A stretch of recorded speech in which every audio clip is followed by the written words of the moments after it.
Hello बच्चों, आज के क्लास में हम लोग क्लास 8 का जो चैप्टर है वर्ग और वर्गमूल, उसके प्रश्नमाला 2 के सी, 2 का डी और 2 के ई के प्रश्नों को बनाने से पहले हम लोग उसके कॉन्सेप्ट को समझेंगे। तो चलिए शुरू करते हैं।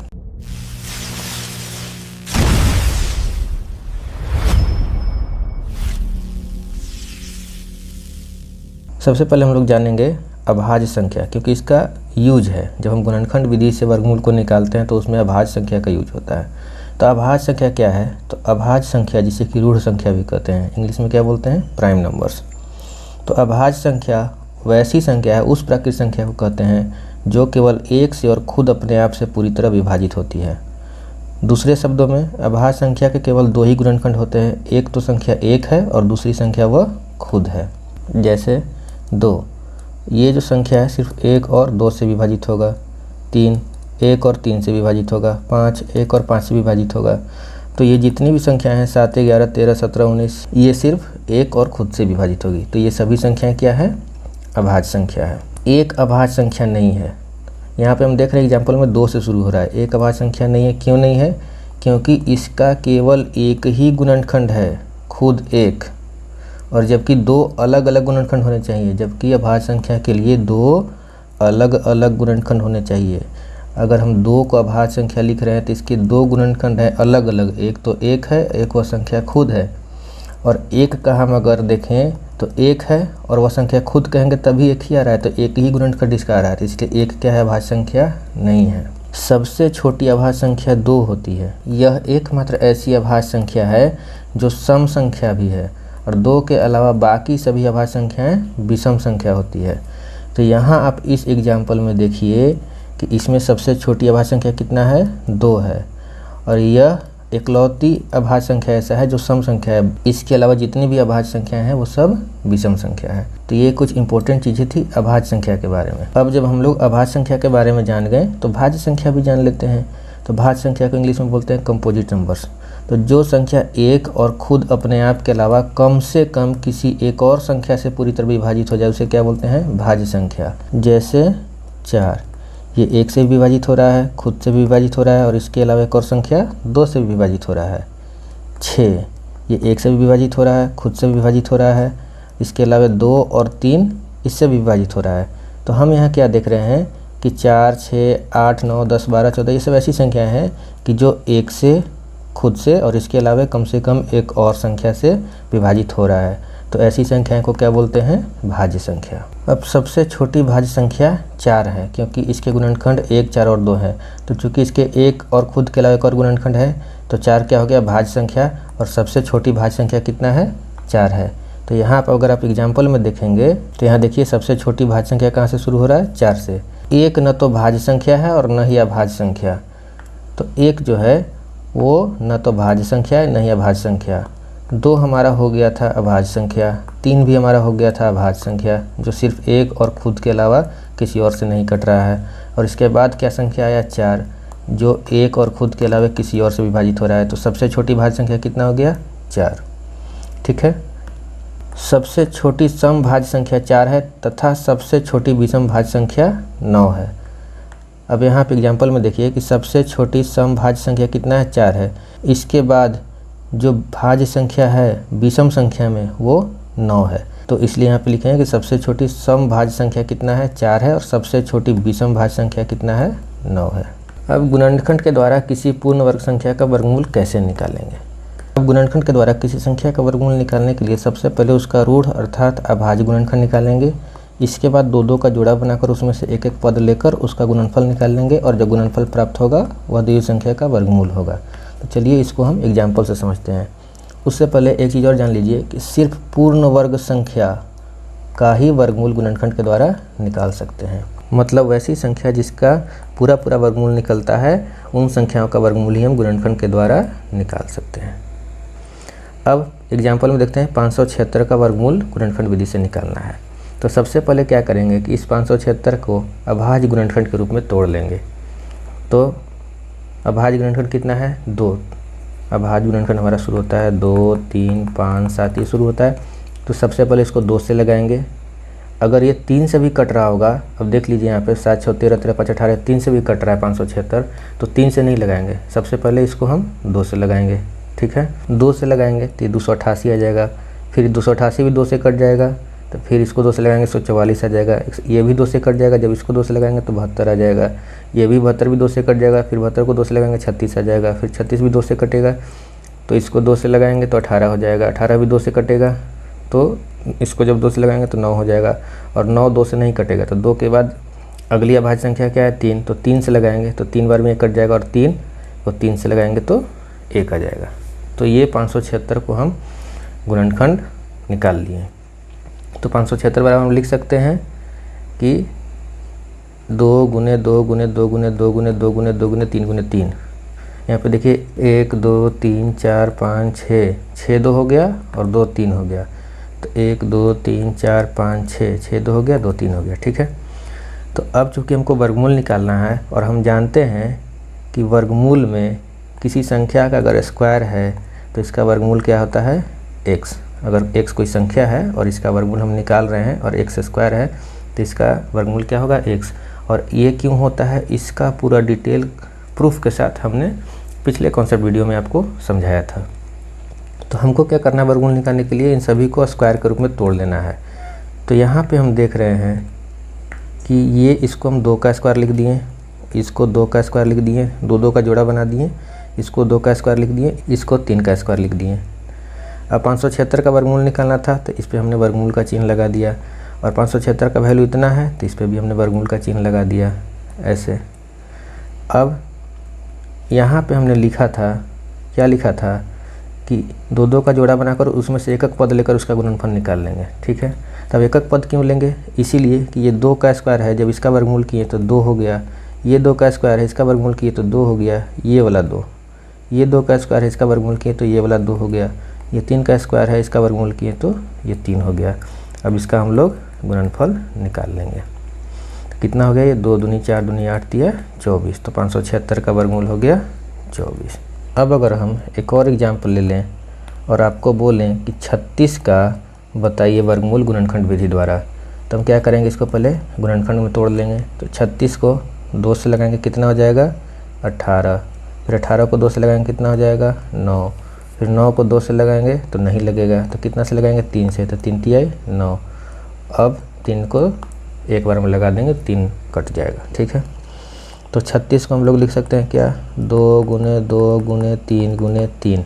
1 को नहीं लिखेंगे क्योंकि हमको इसको अभाज्य गुणनखंड के रूप में तोड़ना है।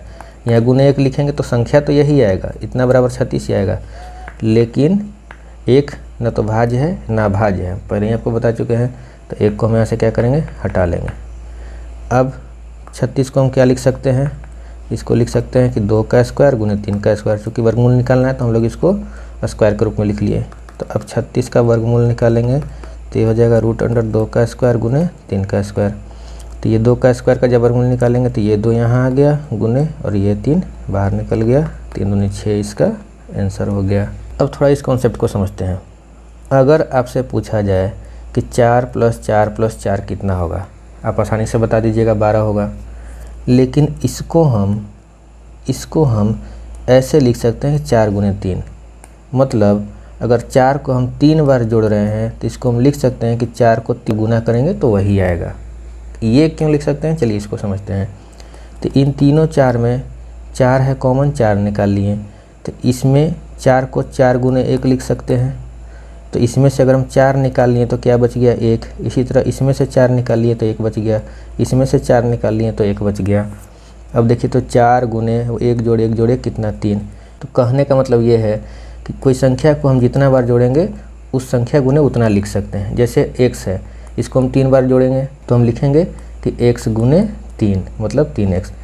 अगर हम 5 को 4 बार जोड़ रहे हैं, 5 को 4 बार जोड़ रहे हैं तो हम लिख सकते हैं इसको 5 गुने 4, उस संख्या गुने जितना बार जोड़े हैं गुने उतना। अब ये क्यों बता रहे हैं आपको आगे समझ में आएगा, चलिए देखते हैं। इस क्वेश्चन को देखिए, बताएं कि एक बाग में 4 पंक्ति है, 4 पंक्ति है ठीक, और प्रत्येक पंक्ति में 3 पेड़ लगे हैं, तो बाग में कुल कितने पेड़ लगे हैं। तो एक पंक्ति ये हो गया, दूसरा पंक्ति ये हो गया, तीसरा पंक्ति ये हो गया, चौथा पंक्ति ये हो गया। ठीक है, 4 पंक्ति हैं और प्रत्येक पंक्ति में 3 पेड़ लगा है। देखिए इसमें भी 3 पेड़ है, इसमें भी 3 पेड़ है, इसमें भी 3 पेड़ है, इसमें भी 3 पेड़ है। अब बताना है कि टोटल कितना पेड़ हो गया। तो चूँकि ये आसान सा सवाल है, सिर्फ 4 ही पंक्ति हैं और प्रत्येक पंक्ति में 3 ही पेड़ हैं, तो हम इसको आसानी से गिन सकते हैं। तो गिनिए तो 3, 3 6, 3 9, 3 12। तो वही चीज़ यहाँ लिखे हैं हम। यहाँ पे आप देखिए 3 + 3 + 3 + 3, तो इसको हम लिख सकते हैं 3 × 4, तो कितना हो गया 12 पेड़। हम इसको 3 × 4 डायरेक्ट लिख सकते हैं। क्यों लिख सकते हैं अभी हम आपको समझाए हैं। तो इसका मतलब ये 3 क्या हुआ, 3 हो गया पेड़ों की संख्या। ठीक है, और ये 4 क्या हुआ पंक्ति की संख्या। 3 हो गया पेड़ों की संख्या और 4 हो गया पंक्ति की संख्या। तो इससे हम ये कह सकते हैं कि अगर हम पेड़ों की संख्या और पंक्ति की संख्या को गुना करेंगे तो कुल पेड़ हमारा निकल जाएगा। ठीक है, इसको हम इस तरह से भी देख सकते हैं कि अगर ऐसे हम गिने 4, 4 8, 4 12, इस तरह से भी हम इसको गिन सकते हैं। ठीक है, तो हम ऐसे भी लिख सकते हैं इसको कि 4 + 4 + 4, 4 को हम 3 बार जोड़ दिए, तो इसको ऐसे लिख सकते हैं कि 4 × 3, 4 को 3 बार जोड़ें मतलब 4 × 3 लिख सकते हैं। तो ये कितना आएगा, ये 12 आ जाएगा। तो इसका मतलब कि पंक्ति की संख्या गुने पेड़ों की संख्या निकाल के भी हम कुल पेड़ निकाल सकते हैं। तो बात बराबर ही आ रहा है। यहाँ पे आप देखिए कि किसी भी हालत में पेड़ों की संख्या गुने पंक्ति की संख्या कर रहे हैं तो कुल पेड़ निकल जा रहा है। इसमें है कि बताना है कि एक बाग में 3 पंक्ति है और प्रत्येक पंक्ति में 3 पेड़ लगे हैं, तो बाग में कुल कितने पेड़ लगे हैं। पिछले क्वेश्चन में 4 पंक्ति था और प्रत्येक पंक्ति में 3 पेड़ था, यहाँ 3 ही पंक्ति है और प्रत्येक पंक्ति में 3 पेड़ लगा है। ठीक है, तो यहाँ पे आप देखिए 3 पंक्ति हैं, पहला पंक्ति, दूसरा पंक्ति, तीसरा पंक्ति, और हर पंक्ति में 3-3 पेड़ लगा है, 3 3 3। तो अगर इसमें पेड़ों की संख्या पूछे तो आप क्या करिएगा, जोड़ दीजिएगा 3 + 3 + 3, जोड़ दिए। तो अब जोड़ेंगे कितना आ जाएगा 9। तो ये 3 + 3 + 3 को हम लिख सकते हैं 3 × 3। ये 3 क्या है, पेड़ों की संख्या है और ये 3 क्या है, पंक्ति की संख्या है।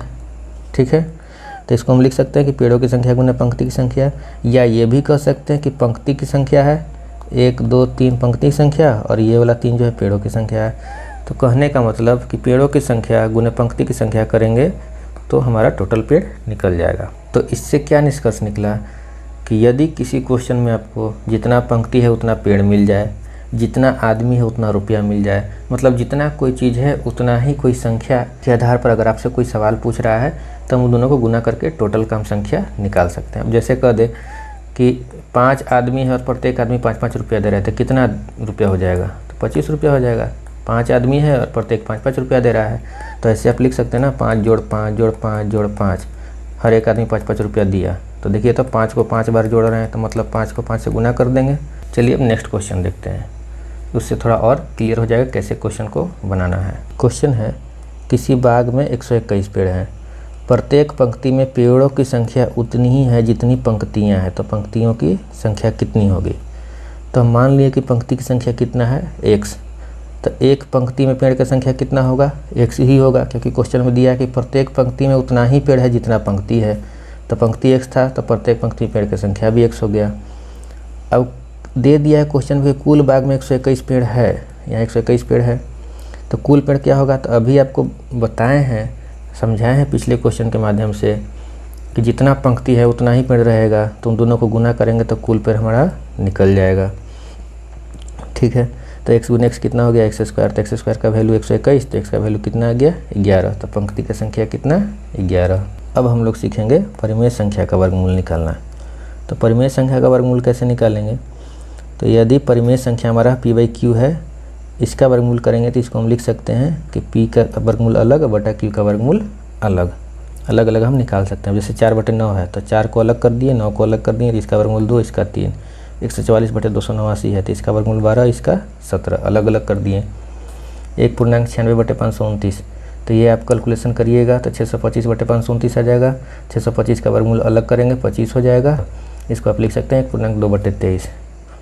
0.81 का वर्गमूल निकालना है तो इसको आप 81/100 लिख सकते हैं। 81 का वर्गमूल अलग निकालिए 9 हो जाएगा, 100 का वर्गमूल अलग निकालिए 10 हो जाएगा, तो ये हो गया 9/10। चलिए अब हम लोग देखेंगे कि क्या ऋणात्मक संख्या का वर्गमूल निकालना संभव है। जैसे अगर पूछ दें कि बताइए -√2 कितना होगा, मतलब -2 का अगर हम वर्गमूल निकालें तो क्या होगा, तो इसके बारे में हम देखते हैं। तो हम सीख चुके हैं, क्या सीख चुके हैं कि किसी भी संख्या का वर्गमूल 2 होता है, प्लस में भी होता है माइनस में भी होता है। जैसे 9 का वर्गमूल 3 भी होता है और -3 भी होता है। और ये भी हम आपको पिछले कॉन्सेप्ट वीडियो में बता चुके हैं ऐसा क्यों होता है और क्यों हम लोग अंकगणित में प्लस ही लेते हैं, ये भी आपको बता चुके हैं। अब आगे मान लिए कि x कोई धनात्मक संख्या है, तो इसका संगत ऋणात्मक संख्या क्या हो जाएगा, -x। जैसे अगर 2 कोई धनात्मक संख्या है तो इसका संगत ऋणात्मक कितना, -2। उसी प्रकार x कोई धनात्मक है तो इसका संगत ऋणात्मक -x। ठीक है, अब हम मान लेते हैं कि -x का वर्गमूल निकालना संभव है। हम एक पल के लिए मान लिए कि ऋणात्मक संख्या का वर्गमूल संभव है तथा -x का वर्गमूल y है। तो अगर संभव है तो -x का कुछ वर्गमूल होगा, तो हम मान लिए कि -x का वर्गमूल कितना है, y है। तो y गुने y बराबर -x होना चाहिए। जैसे अगर हम कहें कि 9 का वर्गमूल 3 है तो इसका मतलब 3 गुने 3 कितना होना चाहिए, 9 होना चाहिए ना। उसी तरह अगर -x का वर्गमूल y है तो y गुने y कितना होना चाहिए, -x होना चाहिए। समझ गए। अब यहाँ पे हम इतना जान गए कि y गुने y -x होना चाहिए। अब यहाँ पे 2 कंडीशन हो सकता है। पहला कि y को हम धनात्मक संख्या ले सकते हैं और y को ऋणात्मक संख्या ले सकते हैं। तो यदि हम y को धनात्मक संख्या लें, तो यदि y एक धनात्मक संख्या है तो y गुने y भी एक धनात्मक संख्या होगा।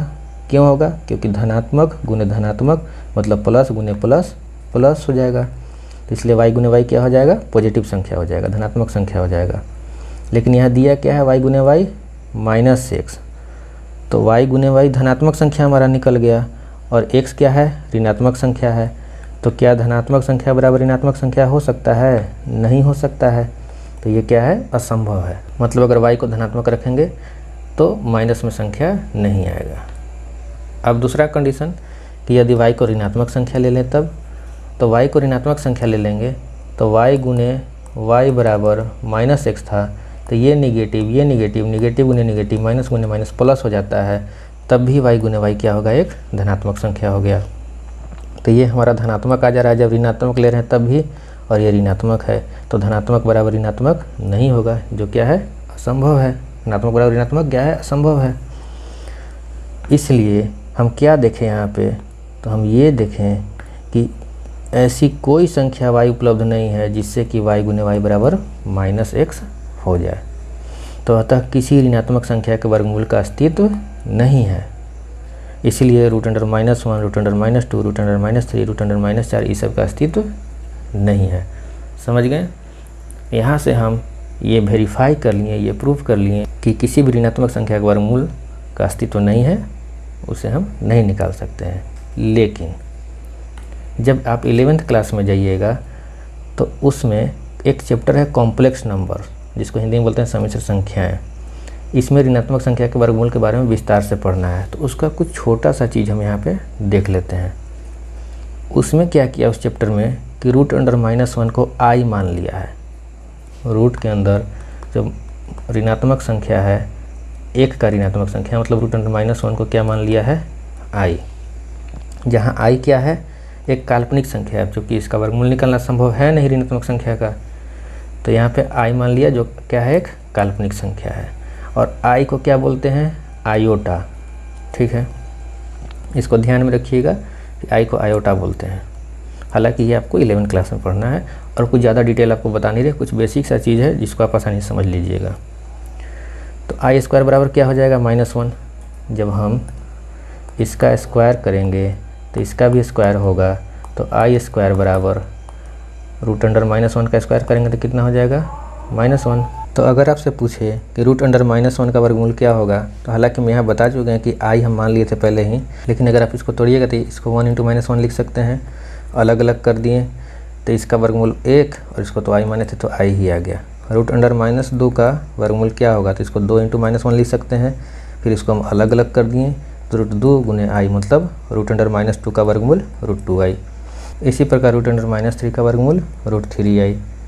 √-5 का वर्गमूल √5i और √4 का वर्गमूल 2i हो जाएगा। क्यों हो जाएगा? क्योंकि जब हम इसको अलग करेंगे 4 × -1 और 4 का वर्गमूल 2 होता है, √-1i होता है, तो √-4 का वर्गमूल 2i हो गया। तो उम्मीद है आप इसको समझ गए होंगे। अब नेक्स्ट क्या है कि आप जानते हैं कि x को यदि पूर्ण वर्ग संख्या है, मतलब x वैसा संख्या है जिसका पूरा वर्गमूल निकाला जा सकता है, तो x का वर्गमूल निकाल के जो आएगा x से बड़ी नहीं होगी, जिसको हम कह सकते हैं कि x का वर्गमूल निकालने पे जो संख्या आएगा वो हमेशा x से छोटी होगी। यहाँ पे x बराबर 1 को छोड़कर, तो चलिए देखते हैं। जैसे अगर हम 4 का वर्गमूल निकालें, 4 के वर्गमूल पे जो संख्या आएगा वो हमेशा 4 से छोटी होगी। तो 4 का वर्गमूल कितना? 2, तो ये 4 से छोटी है। 9 का वर्गमूल निकालेंगे तो 9 से छोटी होगी। 9 का वर्गमूल कितना? 3, तो ये 9 से छोटी है। अगर x बराबर 1 ले लेंगे, ये तो 1 को छोड़ करके था, अगर x बराबर 1 ले लेंगे तो ये दोनों बराबर हो जाएगा। 1 का वर्गमूल कितना? 1।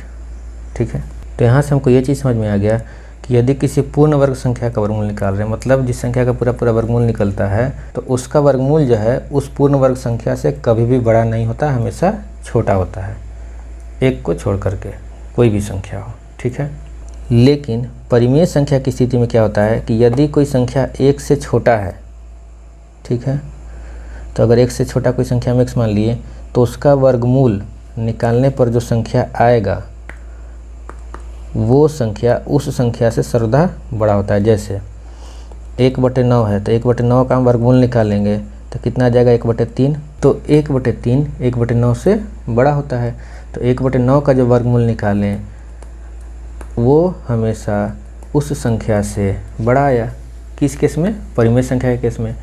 और ये तो आपको पता ही होगा कि 1/3 1/9 से कैसे बड़ा है। अगर आपको नहीं पता है तो इसको निकालने के लिए हम तरीका बताए थे पहले के वीडियो में कि इसका आप डिनोमिनेटर सेम कर लीजिए तो 3/9 हो जाएगा, 1/9 हो गया। और जब हर इसका समान हो गया तो ऊपर में जो संख्या बड़ा वो बड़ा, तो ये 3 बड़ा है तो इसलिए 1/3 बड़ा हो गया। अब नेक्स्ट है, यहाँ पे ध्यान देने वाली चीज़ है कि दशमलव भिन्न का वर्गमूल लिखने में सावधानी बरतिए। कभी कभी जल्दबाजी में गलत भी लिख देते हैं, जैसे कि √0.9 को हम लोग 0.3 लिख देते हैं, √0.1 को 0.1 लिख देते हैं, जो कि क्या है? बिल्कुल गलत है। क्यों गलत है?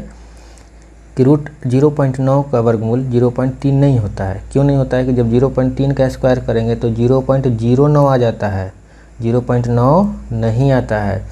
तो 0.09 बराबर हम लोग 0.3 लिखेंगे, ना कि 0.9 बराबर 0.3। ठीक है, इसी प्रकार 0.1 का वर्गमूल 0.1 नहीं होता है, क्योंकि इसका स्क्वायर करेंगे तो 0.01 आ जाएगा। तो 0.01 का वर्गमूल 0.1 होगा, ना कि 0.1 का वर्गमूल 0.1 आएगा। समझ गए? अब हम लोग एलसीएम और एचसीएफ के बारे में डिस्कस करेंगे कि ये क्या होता है, क्योंकि इससे बेस्ट सवाल आपको आगे प्रश्नावली में मिलेंगे। तो एलसीएम का फुल फॉर्म होता है लीस्ट या लोवेस्ट कॉमन मल्टीपल, जिसको हिंदी में बोलते हैं लघुत्तम समापवर्त्य। तो मल्टीपल को हिंदी में बोलते हैं गुणज बोलते हैं, यहाँ अपवर्त्य बोलते हैं। तो ही समापवर्त का मतलब हो गया सार्व अपवर्त, मतलब कॉमन मल्टीपल। कॉमन मल्टीपल को हिंदी में लिख दिया गया समापवर्त, और लघुत्तम का मतलब लीस्ट या लोवेस्ट कहेंगे। ठीक है, तो एलसीएम को हम क्या बोल सकते हैं कि वह छोटी से छोटी संख्या जो 2 या 2 से अधिक दी गई संख्याओं में से प्रत्येक से पूरी तरह विभाजित हो जाए, उसे उन संख्याओं का एलसीएम कहते हैं। तो यहाँ पे एक चीज़ ध्यान दीजिएगा कि एलसीएम में छोटी से छोटी संख्या होगा और प्रत्येक से विभाजित होगा।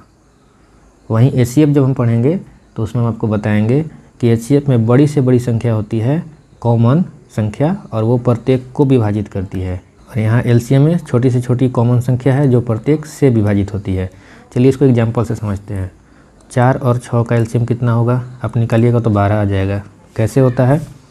तो 4 का गुणज, 4 का मल्टीपल निकालेंगे, 4 का अपवर्त्य निकालेंगे, तो उसका मतलब क्या हुआ कि 4 को गुना करिए 1 से, 2 से, 3 से, 4 से, इस तरह से गुना करिए तो हो गया 4, 8, 12, 16, 20, 24, 32, 36, इस तरह से बढ़ते जाएगा। इसी प्रकार 6 का गुणज निकालिए, 6 को 1 से करेंगे, 2 से, 3 से, 4 से, 5 से, ऐसे करते जाएंगे तो क्या हो जाएगा 6, 12, 18, 24, 30, 36, 42, इस तरह से बढ़ते जाएगा। अब इसमें देखिए कि कॉमन संख्या क्या क्या है, तो इन दोनों में हम कॉमन देखेंगे तो एक 12 है, उसके बाद 24 हमको कॉमन मिल रहा है, फिर 36 कॉमन मिल रहा है, इस तरह से कॉमन मिलते जाएगा। तो यहाँ हम लिख दिए कि 12, 24, 36 इस तरह से कॉमन आगे बढ़ रहा है। ठीक, अब इस कॉमन में जो सबसे छोटा कॉमन है वो क्या है? 12 है। तो यही हो गया आपके लीस्ट कॉमन मल्टीपल मतलब सबसे छोटा कॉमन संख्या। तो ये जो सबसे छोटा कॉमन संख्या 12 मिला, ये देखिए तो प्रत्येक से विभाजित हो रहा है कि नहीं हो रहा है। 4 और 6 का एलसीएम निकाले थे तो 12 4 से विभाजित हो रहा है और 12 6 से विभाजित हो रहा है। तो 12 हो गया आपका लघुत्तम समापवर्त, या जिसे एलसीएम बोलते हैं। तो समझ गए कि एलसीएम क्या होता है, सबसे छोटा कॉमन मल्टीपल।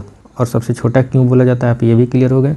अब आते हैं एचसीएफ पे। ये क्या होता है, एचसीएफ का फुल फॉर्म होता है हाईएस्ट कॉमन फैक्टर, मतलब सबसे बड़ा कॉमन गुणनखंड, या जिसे अपवर्तक भी कहते हैं। अपवर्तक किसे कहते हैं, तो अपवर्तक हम लोग बोलते हैं कि कोई संख्या जिन जिन संख्याओं से पूरी तरह विभाजित हो जाती है वे सभी संख्याएं उस संख्या की अपवर्तक कहलाती है। जैसे 12 का अपवर्तक 12 1 से विभाजित हो जाएगा, 2 से भी, 3 से भी, 4 से भी, 6 से भी, 12 से भी। तो ये सभी 12 के अपवर्तक हो गए। तो हाईएस्ट कॉमन फैक्टर, या जिसे हिंदी में बोलते हैं महत्तम समापवर्तक, मतलब सार्व अपवर्तक, कॉमन फैक्टर। तो जो कॉमन फैक्टर मिलेगा उसमें जो सबसे हाईएस्ट होगा, जो महत्तम होगा, वही हो जाएगा एचसीएफ। समझ गए। चलिए इसको डेफिनेशन देख लेते हैं क्या होता है। तो वह बड़ी से बड़ी संख्या जो 2 या 2 से अधिक दी गई संख्याओं में से प्रत्येक को पूरी तरह विभाजित कर दे, उसे इन संख्याओं का एचसीएफ कहते हैं।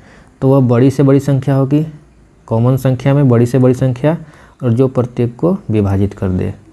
किसके कॉमन में, तो अपवर्तक के कॉमन में। तो चलिए देखते हैं 12 और 18 का एचसीएफ कितना है, 6 आता है। कैसे आता है, तो 12 का जब हम गुणनखंड निकालेंगे या अपवर्तक निकालेंगे तो 12 किस किस से डिवाइड होगा, तो 1 2 3 4 6 12 से डिवाइड होगा। 18 का गुणनखंड निकालेंगे, 18 का अपवर्तक निकालेंगे, 18 किस किस से डिवाइड होगा, तो 1 2 3 6 9 18 से डिवाइड होगा। ठीक है। अब इन दोनों में कॉमन क्या क्या है, तो इन दोनों में देखिए तो 1 कॉमन है, लिख लिए। 2 कॉमन है, लिख दिए। 3 कॉमन है, लिख दिए। फिर इसके बाद 6 कॉमन है, लिख दिए। अब इसके अलावा और भी कोई कॉमन नहीं है इसमें। तो अब यहाँ पर आप देखिए ज़रा कि 1 2 3 6 में ये कॉमन संख्या गया अपवर्तक का, और इन संख्या में सबसे बड़ी संख्या कौन सा है, 6 है। तो 6 हो गया हमारा एचसीएफ। और 6 क्या है, प्रत्येक को पूरी डिवाइड कर देगा। 12 और 18 का एचसीएफ 6 आ गया, तो 6 प्रत्येक को पूरा डिवाइड कर देगा। 6 12 को भी डिवाइड कर देगा और 6 18 को भी डिवाइड कर देगा। और ये हाईएस्ट कॉमन फैक्टर है, मतलब अपवर्तक के कॉमन में सबसे हाईएस्ट संख्या है। तो अब आप समझ गए कि इसमें बड़ी से बड़ी संख्या क्यों लेते हैं, महत्तम समापवर्तक इसका क्यों नाम है। चलिए इसके बेस्ट पे क्वेश्चन बनाते हैं जो आपको प्रश्नावली में पूछेगा। क्या है क्वेश्चन, कि वह कौन सी सबसे छोटी संख्या है जो पूर्ण वर्ग राशि है और 14 15 40 तथा 100 से पूर्ण रूप से विभाज्य है। तो पहला वर्ड पकड़ेंगे यहाँ पे हम, छोटी संख्या है। तो जब छोटी संख्या लिख दिया तो एलसीएम हो जाएगा। अगर बड़ी संख्या लिखा होता तो एचसीएफ की तरफ जाते। तो एलसीएम निकालना यहाँ से हमको कॉमन हो गया। और दूसरा क्या हिंट दे रहा है कि सबसे विभाज्य है। तो एलसीएम यही तो होता है कि छोटी संख्या होता है, प्रत्येक से विभाज्य होता है।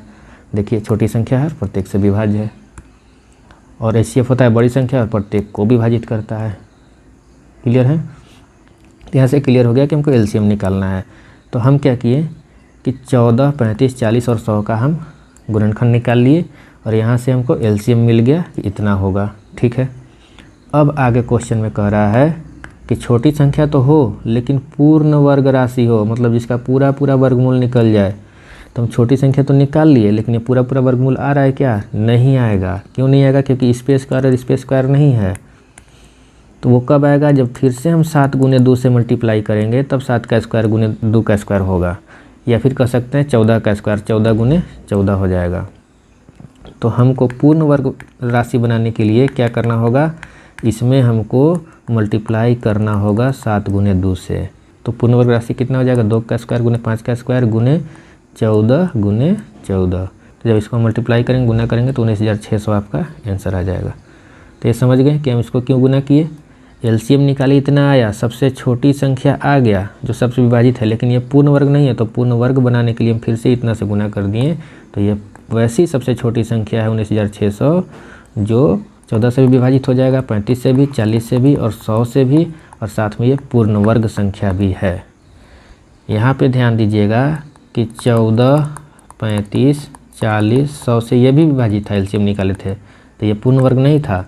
जब इससे गुना किए तो ये पूर्ण वर्ग हो गया सबसे छोटी संख्या में, जो इन संख्याओं से विभाजित है। समझ गए। तो उम्मीद है आप लोग इस लेक्चर में बताए गए सभी कॉन्सेप्ट को आसानी से और अच्छे से बारीकी से समझ गए होंगे। अब हम लोग आगे नेक्स्ट वीडियो में प्रश्नावली 2 के सी, डी और ई के साधित प्रश्न और उनके प्रश्नावली के क्वेश्चंस को डिस्कस करेंगे। तो मिलते हैं हम लोग नेक्स्ट क्लास में।